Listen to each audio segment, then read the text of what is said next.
جی وعلیکم السلام جی کون صاحب کہاں سے آپ مخاطب ہیں؟ ملک اختر شباب عروج چکوال سے جی جی تو میرا سر آج سوال یہ ہے کہ آج کل ہر طرف سوشل میڈیا پہ پرنٹ میڈیا پہ ایک ہی خبریں چل رہی ہیں. کبھی کہتے ہیں ایمرجنسی لگ رہی ہے ملک میں, کبھی کہتے ہیں صدارتی نظام آ رہا ہے, تو اس کی بھی خبریں بھی چل رہی ہیں, میڈیا کی بھی بحث ہو رہی ہے. میرا سوال یہ ہے کہ کیا خان صاحب آپ بھی صدارتی نظام چاہتے ہیں یا محض یہ پروپیگنڈا ہے؟ دیکھیں ملک صاحب, آپ کو پتہ نہیں یاد ہے, لوگوں نے پتہ نہیں, میرا جو پہلی دفعہ جب میں پرائم منسٹر بنا تو میں نے قوم سے خطاب کیا تو میں نے قوم کو ایک چیز کہی تھی کہ آپ کو بڑا شور ملے گا اور ساری جگہ سے آوازیں آئیں گی کہ ملک تباہ ہو گیا, یہ ہو گیا, نااہل ہے, یہ ختم ہو گیا. کیونکہ میں نے تب آپ کو کہا تھا سب کو کہ ہم نے کوئی مفاہمت نہیں کرنی, کوئی کمپرومائز نہیں کرنی. اس ملک کے وہ جو بڑے بڑے ڈاکو ہیں, میں واضح کرتا ہوں, یہ چور نہیں ہے, یہ ڈاکو ہے. میں 30 سال میں پولیٹکس میں آیا ان کے خلاف تھا, نہیں تو میں پھر سے کہتا ہوں, جس آدمی کو اللہ نے سب کچھ دیا ہے اس کو کیا ضرورت پڑی تھی کہ اپنی زندگی ساری لگائے, اپنا گھر بار سارا کچھ لگا کے ایک گھٹیا لوگوں سے ہر روز برے بھری گالیاں سنیں. لیکن میں اس کو جہاد سمجھتا ہوں. تو میں نے شروع میں کہا تھا کہ جب بھی, کیونکہ میں نے ان سے کوئی مفاہمت نہیں کرنی, انہوں نے مجھے بلیک میل کرنا کہ کسی طرح ہمیں NRO دے دو. جو جنرل مشرف نے اس ملک کے اوپر سب سے مارشل لاء سے زیادہ اس نے ظلم کیا تھا, ان دو بڑے گھرانوں کو NRO دے کے, یعنی ان کی چوری معاف کر کے. اور اس قوم نے جو قیمت اٹھائی ہو اس کی ہم آج بھگت رہے ہیں کہ آدھا پیسہ جو ہم اکٹھا کرتے ہیں ٹیکس سے, وہ آدھا پیسہ چلا جاتا ہے ان کے لیے ہوئے قرضوں کی قسطوں کے اوپر. تو ملک چلائیں کیسے, کہ لوگوں کے کیسے تعلیم دیں, صحت دیں, سٹرکچر ٹھیک کریں, کیسے کریں, جبکہ آدھا پیسہ ان قرضوں پہ جاتا ہے, قسطوں پہ جو انہوں نے لیے ہوئے ہیں. اور انہوں نے جس طرح بے دردی سے 10 سالوں میں, کیونکہ ان کو NRO مل گیا تھا, اپنا نیب ان کا بٹھا دیا, جس طرح انہوں نے اس ملک سے کیا ہے. یہ اب مجھے بلیک میل کرنے کی کوشش کر رہے تھے کہ جی اب چلیں ہم اس کو بلیک میل کریں گے, اس کو شاید کرسی اتنی پسند ہے کہ یہ بھی آخر میں جا کے جنرل مشرف ہی کہے گا اچھا جی میں آپ سے NRO کے نام پہ میں آپ سے سمجھوتا کر دیتا ہوں, اپنے پیسے رکھ لو. اب میں اس کو سمجھتا ہوں کہ یہ ملک کی سب سے بڑی غداری ہے اگر میں یہ کروں گا. اور اس لیے یہ افراتفری پھیلائی ہوئی ہے, جو ٹی وی پہ آتا ہے جو تباہ ہو گیا ملک میں یہ ہو گیا, غربت بڑھ گئی. میں ذرا آپ کے سامنے پہلے یہ ذرا رکھتا ہوں نا, انہوں نے کہا کہ غربت بڑھ گئی ہے. یہ میرے پاس ورلڈ بینک کی فگرز ہیں. یہ چلے ہم تو کہیں گے تو لوگ کہیں گے یہ ٹھیک نہیں, ورلڈ بینک تو ہمارے سے نہیں آرڈرز لیتا نا. ورلڈ بینک کی فگر ہے کہ 4 کیٹیگریز انہوں نے بنائی کہ 4 کلاسز ہیں, کہ اگر آپ ڈالر کی 5.5 پر کیپٹا دیکھیں تو اس کے اندر کتنی غربت ہے, پھر 3.2 پر کیپٹا اس کے اندر کتنی غربت ہے, 1.9 پر کیپٹا تو اس کی کتنی ہے. تو انہوں نے 4 کیٹیگریز رکھی ہیں. چاروں کیٹیگریز میں ورلڈ بینک کہتا ہے کہ چاروں کیٹیگریز میں غربت کم ہوئی ہے. پہلے میں 0.6% کم ہوئی, دوسرے میں 1.4% کم ہوئی غربت, تیسرے میں 2.9% کم ہوئی, اور آخری میں 0.6% کم ہوئی. اس کا مطلب کہ ہمارے دور میں تو غربت کم ہوئی ہے. تو آپ اگر یہ دیکھیں, ان کا شور دیکھیں تو لگتا ہے کہ ملک تباہ ہو گیا. اب یہ دوسری چیز میں آپ کے سامنے رکھنا چاہتا ہوں کہ ورلڈ بینک نے ایک اور چیز کہی. ابھی انہوں نے ورلڈ بینک نے پاکستان کی خود ویریفائی کر کے انہوں نے فگرز لگائی ہے کہ پاکستان میں جو دولت میں اضافہ ہوا ہے, یعنی GDP میں اضافہ ہوا ہے, سالانہ GDP میں, سالانہ دولت میں جو اضافہ ہوا ہے وہ 5.37% ہے. اب 5.37% جب کرونا کا مقابلہ کر رہا ہے ملک, جو ساری دنیا میں, ہندوستان میں تو نیگیٹو میں گئی ہے ان کی گروتھ ریٹ, تو ادھر جب پاکستان کا اضافہ ہوا ہے تو یہ کیسے کہہ رہے ہیں کہ غربت بھی بڑھ گئی, ملک بھی تباہ ہو گیا. ایک اکانومسٹ کی آ گئی ہے کہ جو ٹاپ 3 ملک ہیں جس نے سب سے بہترین طریقے سے, یعنی اہلیت تھی اتنے بڑے کرائسس کا مقابلہ کرنے کے لیے, اور دوسری طرف ورلڈ بینک کہہ رہا ہے کہ یہ 5.37% ہماری اکانومی بڑی ہے. تو میں آپ سوال پوچھتا ہوں کہ یہ کدھر سے تباہی آ گئی؟ میں خود تسلیم کرتا ہوں کہ دنیا کے اندر مہنگائی آئی اور ایک کئی طبقے، تنخواہ دار طبقے کے اوپر مشکل وقت ہے، ساری دنیا میں مشکل وقت ہے. لیکن مجھے یہ بتائیں کہ آپ اگر شام کو ٹی وی دیکھیں اور جو ان کی باتیں سنیں، وہ دو آ جاتے ہیں، ایک بیچارہ تحریک انصاف کا معصوم بیٹھ جاتا ہے، وہاں باقی اینکر بھی مل جاتا ہے، وہ دو ان کے ساتھ جو دوسرے ہوتے ہیں، ملک مارا گیا، تباہ ہو گیا، یہ ہو گیا. تو یہ کیسے بتاتے ہیں اگر تباہ ہو گیا تو 5.37% ملک کی اکانومی بڑی کیسے ہے؟ اور میں آپ کو بتاتا ہوں بڑی کیسے ہے. اگر آپ، اور میں یہ بھی چاہتا ہوں، میں اپنے صحافیوں سے چاہتا ہوں کہ دیکھیں اتنی مایوسی کئی دفعہ پھیلا دیتے ہیں کہ وہ لوگ بیچارے سمجھتے ہیں کہ یہ تو ملک آج گیا تو کل گیا. یہ ملک اس وقت دنیا میں مثال دی جا رہی ہے جو سب سے بہتر نکلا ہے کرونا سے. اور یہ آپ ذرا سنیں کدھر کدھر فائدہ ہوا ہے ہم نے پالیسیز بنائی. سب سے پہلے کنسٹرکشن، پاکستان کی کنسٹرکشن انڈسٹری کے اندر جو بوم آئی ہوئی ہے وہ میں آپ کو بتاؤں. انہوں نے کہا نا کہ جی، مجھے کہتے تھے کہ جی انہوں نے کہا ہم گھر بنائیں گے اور یہ کریں گے اور ہم عام لوگوں کے لیے موقع دیں گے گھر بنانے کا. آپ ذرا یہ سنیں، اور یہ ساری جو میں آپ کو اعداد و شمار دے رہا ہوں یہ آپ اپنے موبائل سے چیک کر سکتے ہیں، یہ پوچھ سکتے ہیں. سب سے پہلے جی، جو بینکوں کے اندر یہ پہلی دفعہ پاکستان میں ہو رہا ہے کہ بینک چھوٹے لوگوں کو قرضے دے رہے ہیں گھر خریدنے کے لیے، اور اس کے لیے ہمیں بڑی محنت کرنی پڑی. وہ ایک ہوتا ہے فورکلوجر لا، وہ ہم نے جا کے اس کو عدالت میں لڑنا پڑا اور بڑی دیر سے 30 سالوں سے پھنسا ہوا تھا جو ہم نے کروایا. تو آج صرف پہلے یہ دیکھ لیں کہ 290 ارب کے لوگوں نے قرضے مانگے ہیں بینک سے. یہ کبھی پاکستان کی تاریخ میں نہیں ہوا.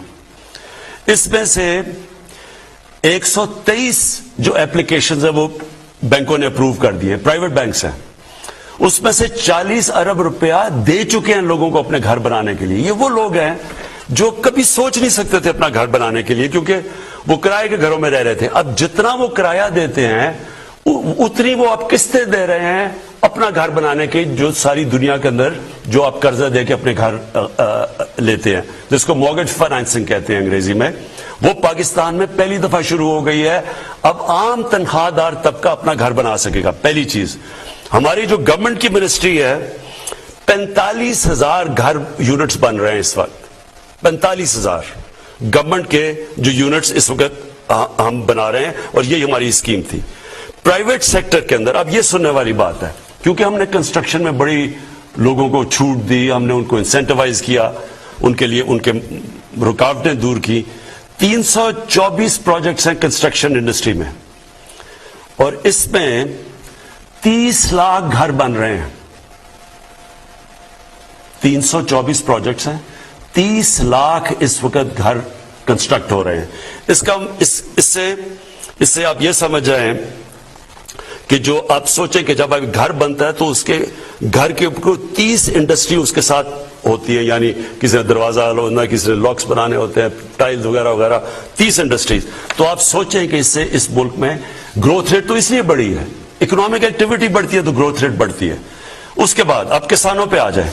میں صرف کسانوں، 4 ہماری کپاس، گنا، چاول اور ویٹ، گندم، ان کے اندر پاکستان کی تاریخ میں، کاٹن میں نہیں باقی تینوں میں، اور پھر اس میں مکئی بھی ڈال دیں، مکئی، تو یہ ریکارڈ پروڈکشن ہوئی ہے پاکستان کی تاریخ میں، اور ان کو ریکارڈ پیسہ ملا ہے اس کی وجہ سے. ان کے جو پیسہ گیا ہے دیہاتوں کے اندر، میں ذرا یہ آپ کو دکھا دوں کہ ہر 73% ان کی انکم بڑھی ہے. اس کا مطلب کیا؟ ہم نے عام فیملی کا کیا ہے کہ ہر فیملی کو 1,65,000 اضافہ ہوا ہے ان کی آمدنی کے اندر. یہ دیہات کے اندر میں بات کر رہا ہوں. اس کے بعد آگے چلے جی، انڈسٹری، لارج سیل انڈسٹری، بڑے مزدوروں کو نوکریاں ملتی ہیں. 10% اضافہ ہوا ہے آج ہماری لارج سکیل مینوفیکچرنگ پہ. میں بات کر رہا ہوں کہ کیوں یہ 5.37% گروتھ ریٹ میں اضافہ ہوا ہے. ہماری لارج اسکیل مینوفیکچرنگ میں 10% گروتھ ہوئی ہے، دیر کے بعد ہوئی ہے۔ گاڑیوں کی پروڈکشن ریکارڈ کے اوپر، ٹریکٹرز 15% بڑھے ہیں، موٹر سائیکل ریکارڈ سیلز ہوئی ہیں۔ پیسہ آیا تو یہ ہو رہا ہے نا۔ اگر اتنے برے حالات ہوتے، غربت بڑی ہوتی، تو یہ کدھر سے سیلز ہو رہی ہیں؟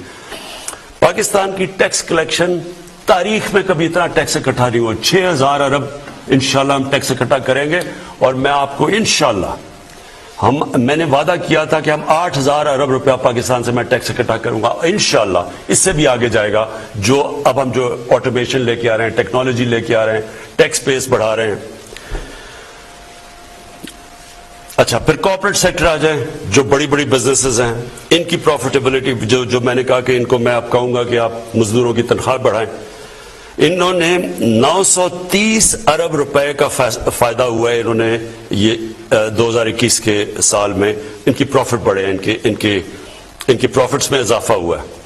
پرائیویٹ کریڈٹ آف ٹیک، یعنی جو انہوں نے پرائیویٹ کنسرنز ہیں، جنہوں نے انویسٹ کرنا ہے، جنہوں نے سرمایہ کاری کرنی ہے، انہوں نے ریکارڈ ان کے کریڈٹ میں، یعنی بینکوں سے انہوں نے پیسہ لیا انویسٹ کرنے کے لیے، جو 10 سال میں سب سے زیادہ لیا ہے، اور وہ 1.1 ٹریلین 1100 ارب روپے کا انہوں نے لیا ہے۔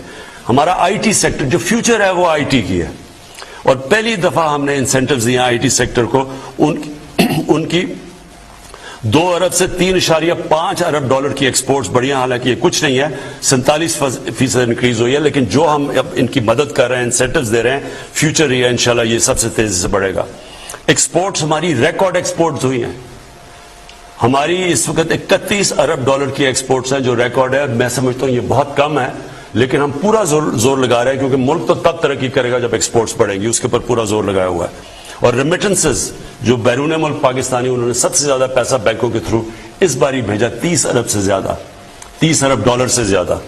اس کی وجہ سے ہماری، جو میں آپ کو کہہ رہا ہوں کہ ملک کے اندر یہ جو گروتھ ریٹ، جو ہم کہہ رہے ہیں کہ یہ سارے پہلے تو کہتے ہیں اتنا برا حال ہے، اب ایک دم جب پتا چلا کہ 5.37 ارب کی گروتھ ریٹ ہوئی ہے، اکانومی بڑھ رہی ہے، تو اب وہ خود ہی ان کو سمجھ نہیں آ رہی کہ اس کا کیا جواب ہے، تو اس کے کوئی بہانے مار رہے ہیں۔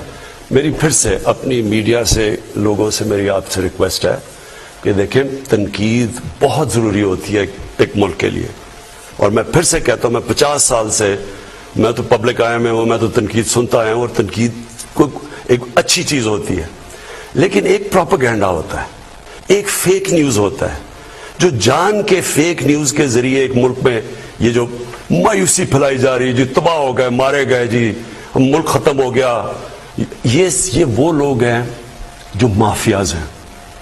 میں پھر سے اپنی قوم کو بتانا چاہتا ہوں، ہمارا مقابلہ مافیاز سے ہے، یہ عام لوگ نہیں ہیں، یہ پولیٹیشنز نہیں ہیں، یہ مافیاز ہیں، جن کا صرف ایک مقصد ہے کہ کسی طرح یہ گورنمنٹ اس لیے گرے کہ کیونکہ ان کی وہ جو کھانا پینا، جو روزی لگی ہوئی تھی، جو حلوے کھا رہے تھے، جو باہر ان کی اپارٹمنٹس تھی، یہ اس کے اوپر ٹانگ نہ آ جائے، کہیں ان کا احتساب نہ ہو جائے۔